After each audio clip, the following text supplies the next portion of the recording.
Mirë se vjen. Dhe gëzohem shumë.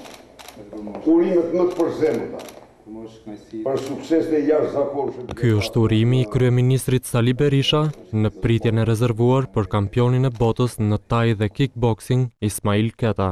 Luftëtari nga Bulqiza e fitoi brezin pak ditë përpara festës së 100 vjetorit të pavarësisë së Shqipërisë, duke e bërë edhe më të rëndësishëm triumfin.